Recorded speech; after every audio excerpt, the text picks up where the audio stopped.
Eto, mukhang sampal kay Robin Padilla itong susunod nating topic. Bakit to?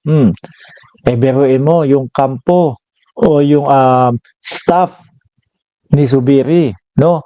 30 staff ni Zubiri negatibo sa drug test.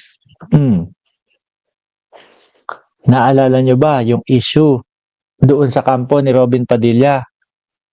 Yung napabalita na nagchochongke daw, di umano, si Nadia Montenegro. Diba? Hindi dapat nga sila yung unang-unang gumagawa nito eh. Ako tingin ko mga kababayan, sampal to doon sa opisina ni Robin Padilla. Biruin mo sila yung may issue, no? Para mapatunayan at malinis nila yung pangalan nila, sila dapat ang gumagawa nito eh. Op. Mga DDS, ano sasabihin nyo na naman? Naku, si Bongbong Marcos kailangan ng drug test. Di ba ilang beses nang nagpa-drug test ang Pangulo? Bago pa lang manalo sa eleksyon, nagpa-drug test na ang Pangulo. Pagkatapos ng pagkakapanalo ng Pangulo, nagpa-drug test ulit ang Pangulo. Eto, may tawag na naman kayo, drug test na naman. Ano akala nyo sa Pangulo? Uto-uto. Na lahat, kada sabi, drug test ka ulit, drug test ka ulit, drug test ka ulit. Yung poon nyo nga na si dating Pangulong Duterte. Di ba si Roque pa ang nag-announce walang karapatan na pag-drug testin ang Pangulo? Ni isang beses hindi nag-drug test yun eh. Di ba? Kasi ganito lang ho yan. Kung walang tinatago, no? Kung walang gumagamit ng ipinagbabawal, sige, drug test tayo. Parang tayo lang din ho yan, mga kababayan. No? Kapag kailangan natin ng medical exam, medical na para doon sa ating mga papasukan trabaho, kapag alam mo na ikaw ay hindi naman gumagamit, wala kang pakialam. O sige, requirements ito eh. Di ba? Ganon din ang Pangulo. Ginawa niya yung pagpapadrug test bago siya manalo. At pagkatapos manalo, eto na nga lang po, hindi na sila sinusunod dahil parang uto-uto naman ang datingan na. Ilang beses nang nagpa-drug test tapos yun na naman. Di ba? Ang dapat na gumagawa ho nito, hindi po yung staff ni Zubiri. Dapat buong opisina ni Robin Padilla.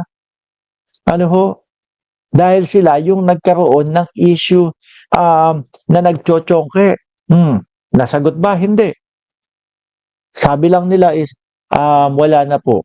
Inalis na. Di ba? Wala na, inalis na. Yung si Montenegro. So ngayon, ano ang maiiwan sa isipan ng taong bayan? Baka positibo talaga.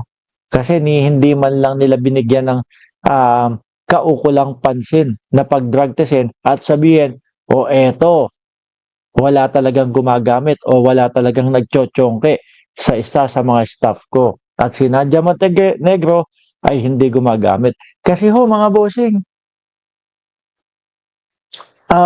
yung pagkakaiba ng amoy ng chongke at ng vape, malayong-malayo ho. Yung vape, kahit na may mag-vape sa harapan mo, wag lang ibubuga sa iyo yung usok eh. Maamoy mo yung amoy, matamis eh. Di ba? Amoy amoy melon. Melon, amoy. Di ba? Matamis na amoy prutas eh. Di ba? Pambansang nanay survivor. Yung chongke nakakasulasok eh.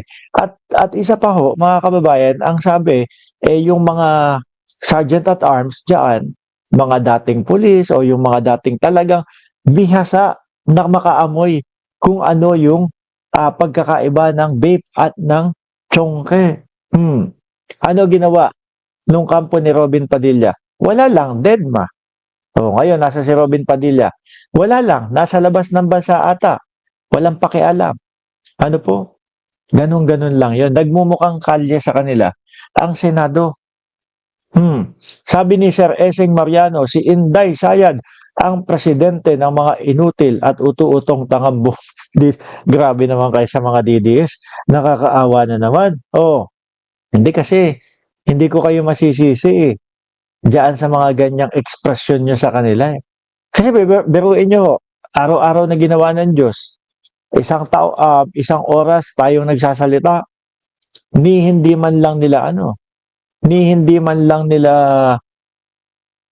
maidepensa ang kanilang iniidolo. 'Di ba? Ang vice presidente. Sabi ni Jcas, Boss Mark, off topic, may ginagamit ka ba sa buhok mo? Makapal eh. Ako kasi napapanot na para wala. No, natural 'yan. No? Nakakabwisit nga sa buhok ko kasi talagang requirement sa akin kada 30 days magpapagupit. No? Aksayado sa pera.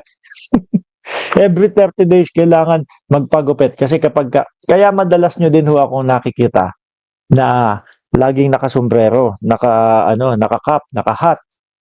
Dahil after 2 weeks, kapag katapos gupitan yan, naku, ganyan, ayan, sobrang kapal na. Parang puro ulo na ho ako, no? Ako yung second Chris Ulo, Mark De Ulo. Kung si Chris Ulo, Chris Ulo, tayo Mark Ulo kapag ganyan.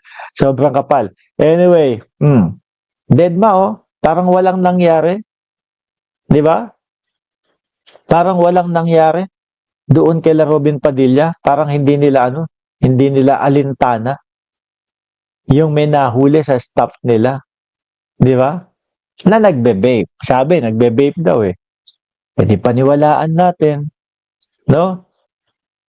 Sabi ni The Survivor, masahol pa kay Hitler yung pusit nyo na siya ang pangulo nyo. Ito pa, mga kababayan, may ibinuking si Maharlika. Ano sabi ni Maharlika? Ang sabi ni Maharlika kay Robin Padilla, nag-uuwi daw nung tsongkolate. Chongke latte. Oh, nag-uuwi daw, 'di ba? May diskarte pang sinasabi si Maharlika. Ito po, regular na tsokolate. Tatanggalin nila yung laman yan. Papalitan po nila nung tsokolate na merong kana-kana daw. Oh, alam niyo na ibig sabihin nun. 'Di ba? Na merong chongke sa loob. Nag-uuwi daw si Robin Padilla. Hindi ho sa akin galing yan. Ikinukwento ko lang ho sa iyo. Yan ho ay galing doon sa mga kakampi nila na mga DDS, na mga Makaduterte. Naglalaglaga na ho sila. Di po ba? Kasi kahit na sabihin mo, nakakagaling ito, ganito, ganyan. Kahit sabihin mong ganyan, hanggat hindi aprobado sa batas sa Pilipinas na maging legal yan, bawal yan. Ano po? Kahit senador ka pa, sabihin mo na, i-example ko lang naman, ite-testing ko lang naman, bawal yan. No? Kailangan mo nang maging ganap na batas, na maging legal, bago kayo gumamit niyan. Sobra naman kasi bait ng ating Pangulo. Sabi ni Rogelio Buenaventura. Asan pa? Ako, Boss Mark, ganon din dati, napanot ang buhok ko. Sa Balakubak, sabi ni Rustico Arqueola. Hindi sa akin, normal na ho yan, mga kababayan. Wala na tayong magagawa dyan.